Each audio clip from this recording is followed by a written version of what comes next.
এটা ছিল সোমবারের ভোরবেলার একটা ভিডিও। অনেক ভোরবেলা ঠিক 5টা সাড়ে 5টার দিকে একবার ঘুম ভেঙে গেছিলো আমার। তো বাইরে প্রচণ্ড বৃষ্টির আওয়াজ শুনে একটুখানি বারান্দায় গিয়েছিলাম, দিয়ে একটুখানি ভিডিও করেছিলাম। এই ভিডিওতে যতটা আলো মনে হচ্ছে কিন্তু অ্যাকচুয়ালি কিন্তু অতটা আলো ছিল না, জানো, তখন অন্ধকার অন্ধকারই হয়েছিল। তো আর প্রচণ্ড জোরে বৃষ্টি হচ্ছিল। তো আমি একটুখানি ভিডিও নিয়ে আবার এসে শুয়ে পড়েছিলাম। গুড মর্নিং, কেমন আছো তোমরা সবাই? আমি সোমা, আমি ভালো আছি। আজকে মানডে, তো আমি এখন অফিস যাচ্ছি। সকাল থেকে কিছু করা হয়নি ভিডিও, তো এখন অফিস যাচ্ছি। চলো অফিস থেকে এসে আবার দেখা হবে। তো একটু আগে অফিস থেকে ফিরলাম। অফিস থেকে বাড়ি ফিরে এই ড্রেস ফ্রেস চেঞ্জ করে একটু বসেছি। আজকে দিনটা খুব বাজে গেছে, জানো। আজকে অফিসে যাওয়ার সময়ও একটুখানি আমার হয়েছিল, অ্যাক্সিডেন্ট হতে হতে বেঁচে গেছি। প্লাস অফিসে গিয়ে বসে কাজকর্ম করছিলাম।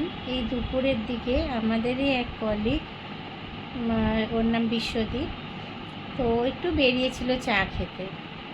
ও আর আরেকজন দাদা তো গেছিল। গিয়ে ফেরার পথে অফিসে প্রায় পৌঁছেও গেছে।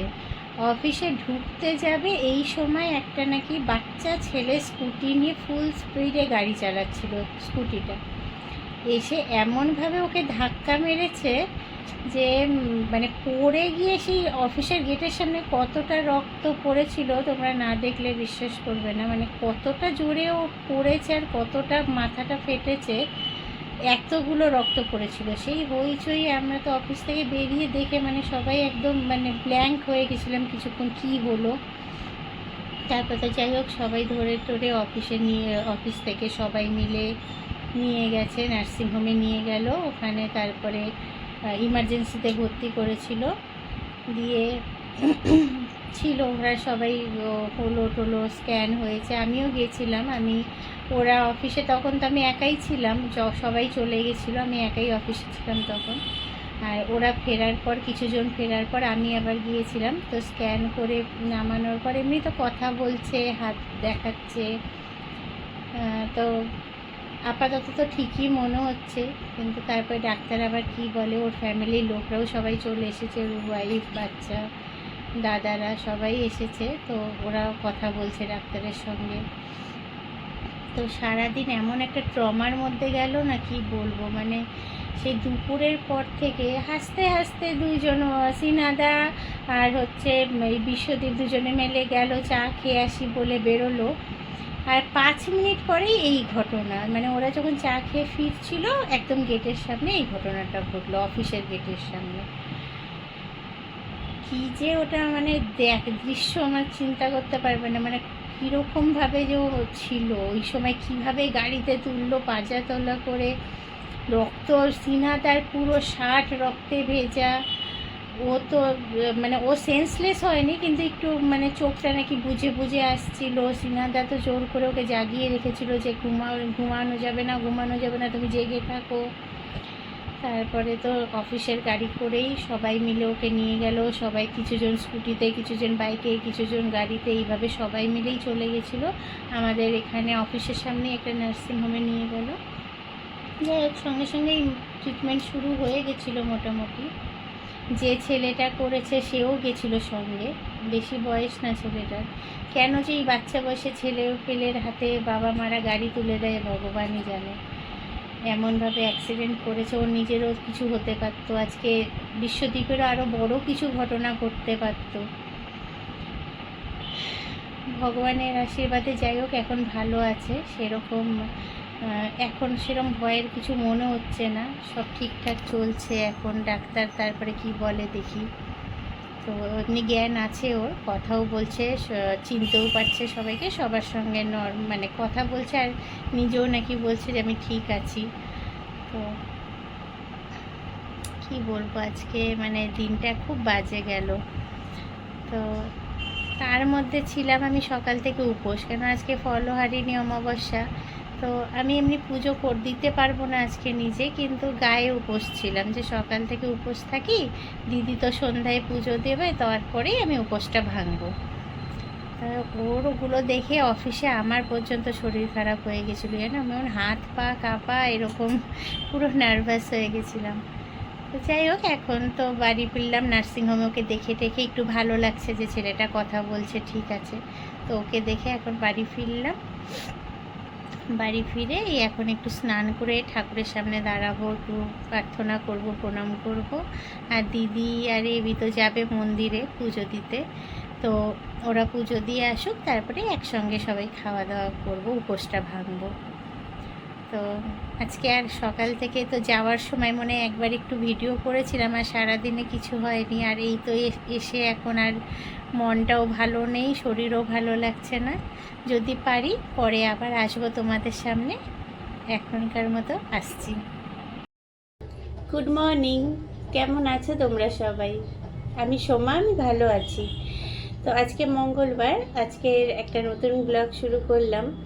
তো কালকে সারাদিনে সেরকম কিছু করিনি, কালকের দিনটা ভালো ছিল না। তো তোমাদেরকে বলেছি আমি যে কি কি ঘটেছিল কালকে, তো কালকে সেইভাবে কিছু শ্যুট করা হয়নি।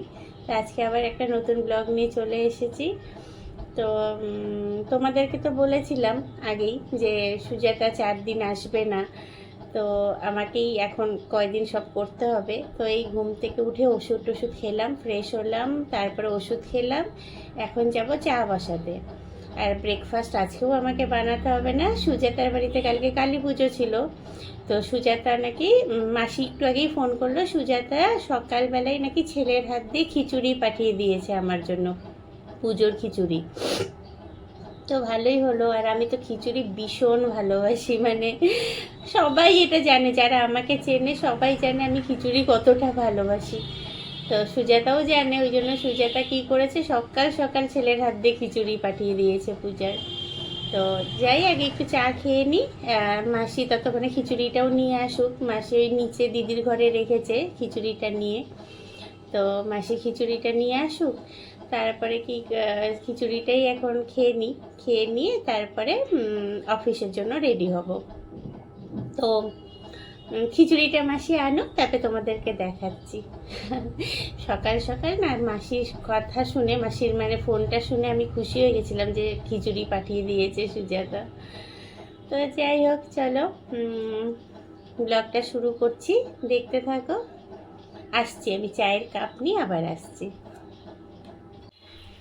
এই যে চায়ের জল বসিয়ে দিলাম, চাটা হোক। আজকে তো মঙ্গলবার, কালকেও নিরামিষ ছিল পুজোর জন্য, কালকে তো কি সারাদিন উপোসই ছিলাম। আর পুজো হওয়ার পর সন্ধ্যায় ওরা পুজো দিয়ে আসার পর সবাই মিলে ওই আলু সেদ্ধ করা হয়েছিল শুকনো লঙ্কা ভেজে, আর আতপ চালের ফেনা ভাত, তো ওটাই খেয়েছিলাম কালকে রাতে। আর আজকে আমাদের এমনি নর্মালি মঙ্গলবার নিরামিষই হয়। তো দেখি আজকে এখন তো খিচুড়ি খাবো, আর সন্ধ্যায় আর রাতে কি খাই দেখা যাক। তো এখন এই যে চা বসিয়েছি, চাটা হোক, তারপর আসছি। 3 দিন ধরে তো আমি না রান্না করে করেই কাটিয়ে দিলাম, ভাবো। রবিবার সব রান্না করা ছিল বলে রান্না করিনি, সোমবার দিন কালকে উপোস করেই কেটে গেল। আর রাতে তো সেদ্ধ ভাত আর আলু সেদ্ধ আমার মাসি করে দিয়েছিল। আর আজকে তো ওই যে খিচুড়ি, আর আমি তো একবেলাই খাই সাধারণত, মানে ভাতটা। এখন খিচুড়ি খেয়ে নিলাম, এবার সন্ধ্যায় আর রাতে খাবো কি খাবো না কিছু জানি না, দেখা যাক কী করি। তো 3 দিন আমার রান্না না করেই কেটে গেল। এবার কালকের দিনটা কি করা হয় দেখি, বৃহস্পতিবার থেকে তো চলে আসবে, তো আমার আর ঝামেলা নেই। কালকের দিনটা কোনোভাবে কাটিয়ে দিতে পারলেই ব্যাস হয়ে গেল।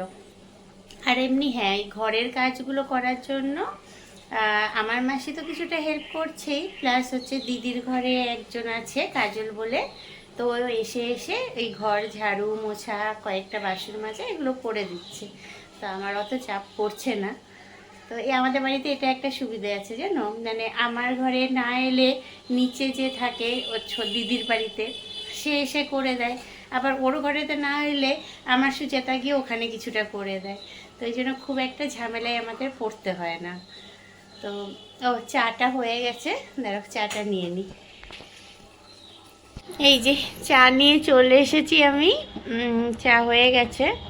আজকে আর শুধু জলগুলো খেলাম, জুস খাওয়া হলো না। থাক, আজকে আর খাবো না, কালকে দেখি নিজে বানিয়ে নেব। আর আর আর কিছু না, আর এখন চাটা খাই, তারপরে আসছি। এই দেখো, বলছিলাম না সুজাতা সকালবেলা ছেলের হাত দিয়ে খিচুড়ি পাঠিয়ে দিয়েছে, তো মাসি আবার কিছুটা দিদির ঘরে রেখে বাকিটা উপরে নিয়ে এসেছে। এই যে খিচুড়ি, লাবড়া, পায়েস, মিষ্টি। পায়েস মিষ্টি তো আমি খাই না, কিন্তু এই দুটো আমার ফেভারিট।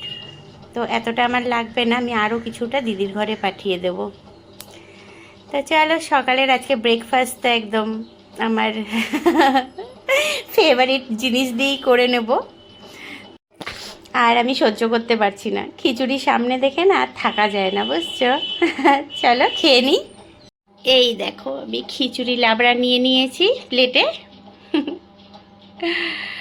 উফ, কবে থেকে যে খিচুড়ি খেতে ইচ্ছে করছিল না, আর বিশেষ করে পুজোর খিচুড়ি, মানে এমনি নর্মাল বাড়িতে বানানো না।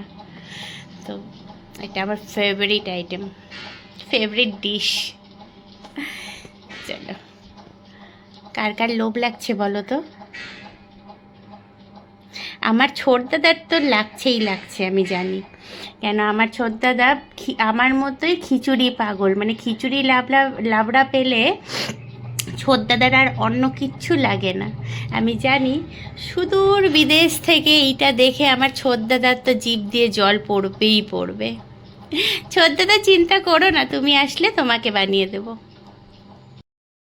ছোটদাদা, তুমি একদম চিন্তা করো না, আমি জানি খিচুড়ি নিয়ে তুমি আবার কমেন্ট লিখবে। তার আগেই বলে দিচ্ছি, তুমি আসলে এরকম খিচুড়ি মানে আরও ভালো করে সুজাতা তোমাকে বানিয়ে দেবে। আমি তো অত ভালো খিচুড়ি বানাতে পারি না, সুজাতা দারুণ পারে। তো তুমি আসো, সুজাতা তোমাকে দারুণ করে খিচুড়ি আর লাবড়া বানিয়ে দেবে। তুমি তাড়াতাড়ি চলে আসো, তো অনেক দিন হলো। এই দেখো, দিনটা আমার কতটা ভালো। অফিসে আসার কিছুক্ষণ পরে আবার খিচুড়ি প্রসাদ পেয়ে গেছি। আমাদের অফিসেরই এক দাদা, মানে অফিসের গাড়ি চালান উনি, তো উনার কোনো আত্মীয়র বাড়িতে পুজো হয়েছিল, তো উনি আবার অফিসের আমাদের সবার জন্য খিচুড়ি প্রসাদ নিয়ে এসেছিল। আর এটা দেখে আমার মন তো আবার আনন্দে ভরে উঠল, সঙ্গে সঙ্গে নিয়ে খাওয়াও শুরু করে দিয়েছি। দেখো,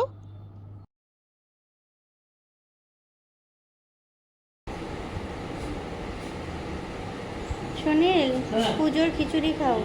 না, আমাকেও বলছে কি নিয়ে আসছি, কি করে পাঠবো, পাঠিয়ে দাও, এর মধ্যে কি হবে? কম আনছো, কম কম দিবা। হ্যাঁ, সমস্যা না।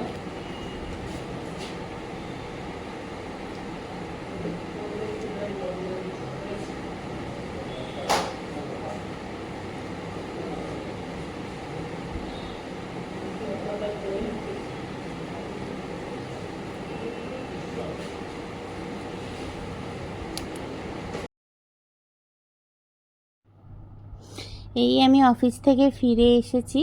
ফিরে এসে কিছুক্ষণ রেস্ট করে ভাবলাম যে না, মার্কেটে কয়েকটা কাজ আছে, তো মার্কেটের কাজগুলো একটু করে আসি। তো আজকে আমি আর স্কুটি নিয়ে নিই, কেননা মার্কেটে না স্কুটি রাখার ভীষণ ঝামেলা, জানো। আমাদের এই বিধান মার্কেটে না আছে ভালো, মানে প্রপার কোনো পার্কিং, ওই আর কোনো দোকানের সামনেও রাখতে দেবে না। এদিকে যেটা পার্কিং আছে ওটা অনেকটা দূরে, ওই জন্য ভালো হচ্ছে স্কুটি রেখে যাওয়া। আর আমি জানো তো, টোটোর থেকে রিক্সায় উঠতে বেশি পছন্দ করি, কেন জানি না, আমার টোটোতে অত ভালো লাগে না। তো একটা রিক্সা ধরে নিয়েছি, যাচ্ছি আমি আমাদের এই যে বিধান মার্কেট আছে শিলিগুড়িতে, ওই দিকে। দেখো, এইটা হচ্ছে সুনীলের দোকান আমাদের পাড়ার। এই যে আমি মার্কেটে চলেও এসেছি। তো এটা হচ্ছে বিধান মার্কেট পৌঁছানোর আগের রাস্তাটা। জানো তো, যখন এই বড় বড় মলগুলো ছিল না, ছোটোবেলায় কিন্তু আমরা দেখেছি বিধান মার্কেটেই আমরা কিন্তু সব শপিং করতাম, বিধান মার্কেট আর সেক্সিলাল মার্কেটে। তখন এই মল ফল তো অত ছিল না, আর এই বিধান মার্কেটে তুমি আর মানে কী চাই যা চাইবে তাই পাবে, এখানে এমন কোনো জিনিস নেই যে পাওয়া যায় না। তো এই বিধার মার্কেটের দিকে আসছি। আর এই দেখো ভিড় তো ভীষণ লেগে থাকে এই রাস্তাটায়, মানে কোনো সময় তুমি পাবে না যে ভিড় নেই, ফাঁকা ফাঁকা কোনো সময় নেই। ভীষণ কনজাস্টেড একটা মার্কেট, তো কিছু করার নেই, মানে এত রাস্তাগুলো চাপা চাপা, লোকজন, তার মধ্যে গাড়িও ঢুকছে, রিক্সাও ঢুকছে। তো তাও ঠিক আছে, ভালো। আমাদের বিধার মার্কেট আমাদের জন্য খুব ভালো, আমার তো ভীষণ ভালো লাগে এই মার্কেট থেকেই শপিং করতে। হ্যাঁ, জামা কাপড়ের শপিং এখন একটু মল থেকেই বেশি করি, কিন্তু বাকি সব জিনিসই আমি এখান থেকেই এসে নিয়ে যাই। এই দেখো, এই যে আমি তোমাদেরকে এখানে ভিডিও দেখাচ্ছি, এই যে সামনে যে লাভ অ্যান্ড ফেয়ার যে দোকানটা, এখান থেকেই আমি বেশিরভাগ, নাইকা থেকে না নিলে এখান থেকেই কসমেটিক্স আইটেমগুলো নিই, খুব ভালো পাওয়া যায়। আর দেখেছো কীরকম ভিড়, মানে এগোনো যায় না, হেঁটেও জানো তো এখানে হাঁটা মানে এগোতেই পারবে না, এটা তো তাও কম দেখছো, দিনের বেলায় এত ভিড় থাকে। আর এই যে ফ্লাওয়ার ওয়ার্ল্ড থেকে আমি ঘর সাজানোর ফুল টুল কিনি। আর এই হচ্ছে আমাদের বিখ্যাত হংকং মার্কেট, এই ডান দিকে যেগুলো দেখছো দোকানগুলো, এই দোকানগুলোর থেকেও রাস্তা ঢুকে ভিতর দিকে চলে যায়, সেখানে আছে হংকং মার্কেটে। দেখো হংকং মার্কেটের এই দিকের রাস্তায় 3টে গেট আছে, আমি গেটগুলো দেখাচ্ছি। হংকং মার্কেটের এই চলে গেছে কোথায়, তো এইগুলো হচ্ছে হংকং মার্কেটের সামনের দিকের দোকানগুলো, আর ভেতর দিকে আরও প্রচুর দোকান আছে। কিন্তু জানো তো, সত্যি কথা বলতে আমি কিন্তু হংকং মার্কেট থেকে কোনো দিন অত শপিং করি না। অ্যাকচুয়ালি ছোটোবেলা থেকে না, মা কোনো দিন হংকং মার্কেটে আমাদেরকে নিয়ে যেত না। মায়ের যে কী একটা বাতিক ছিল যে না, হংকং মার্কেট থেকে জিনিস কেনা যাবে না। আর ওই যে অভ্যেসটা তৈরি হয়েছে, হংকং মার্কেটে কোনো দিনও যেতাম না আমরা। আমার মা কেন জানি না হংকং মার্কেটে যেতে ভয় পেত, তো আমরাও যেতাম না। আর এখন বড় হওয়ার পরেও কেন জানি হংকং মার্কেট থেকে কিছু আমি কিনি না, বাইরের থেকেই কিনি। কিন্তু হ্যাঁ, বাড়িতে কোনো কেউ আসলে বাইরে থেকে, তাদের তো একটা মেন অ্যাট্রাকশান থাকে শিলিগুড়ির হংকং মার্কেটে যাব, তো সেই হংকং মার্কেটে নিয়ে যাই তখন তাদেরকে। আর এই যে আমি চলে এসেছি আমার টেলারের দোকানের সামনে, সাগরদা। সেই কবে তোমাদেরকে বলেছিলাম সাগরদার কাছে যাব, আমি কতটা অলস ভাবো যে এতদিনে আমি সেই সাগরদার কাছে যাচ্ছি। সেই মনে হয় তোমাদেরকে কোন এক ভিডিওতে বলেছিলাম যে সাগরদার টেলারে, আমার যে টেলার সাগরদা, ওখানে যাব। আর পৌঁছালাম গিয়ে এই এখন। চলো দেখো।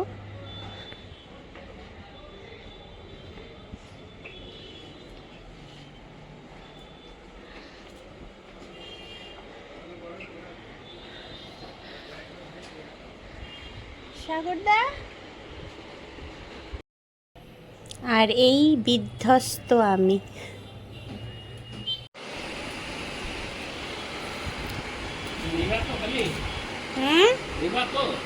না, বানাতেও দেবো।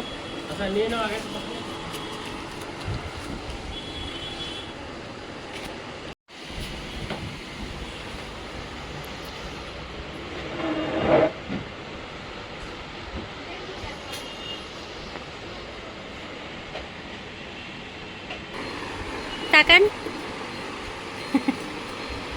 এই হলো সাগরদা। 25-26 বছর ধরে চেনা বলে। কবে থেকে আসি সেই এখানে আমি। আর এই হলো সেই বিখ্যাত সাগরদার দোকান। 25-26 বছর আমি কমই বললাম, তারও বেশি দিন ধরে আমি এখানে আসি। সাগরদার হাতের কাজ মানে অপূর্ব, এত ভালো হাতের কাজ আমার তো আর কোথাও কোনো জায়গায় পছন্দ হয় না। আর এটা হচ্ছে মঙ্গলবার রাতের ভিডিও, তো ইউটিউবেও দেখেছিলাম, দিদিও বলল, তো বলেছিল যে মঙ্গলবার রাত্রে বাড়ির কিছু জায়গায় প্রদীপ জ্বালাতে, সর্ষের তেল দিয়ে আর তিল দিয়ে। তো সেটা হচ্ছে রান্নাঘরে জ্বালিয়েছিলাম, বাড়ির মেন যে দরজা সেখানে জ্বালিয়েছিলাম, আর ছাদে গিয়ে ঈশান কোণে, বাড়ির ঈশান কোণে জ্বালিয়েছিলাম। তো জানি না কে কতটা এগুলো বিশ্বাস করো, কিন্তু আমি তো বিশ্বাস করি, তাই আমি করি এই কাজগুলো। তো যাই হোক, আজকের ভিডিও তাহলে আমি এখানেই শেষ করছি। দেখা হবে আবার একটা নতুন ভিডিওতে। ততক্ষণ তোমরা সবাই ভালো থেকো, আবার দেখা হবে নতুন একটা ভিডিওতে। ততক্ষণের জন্য টাটা।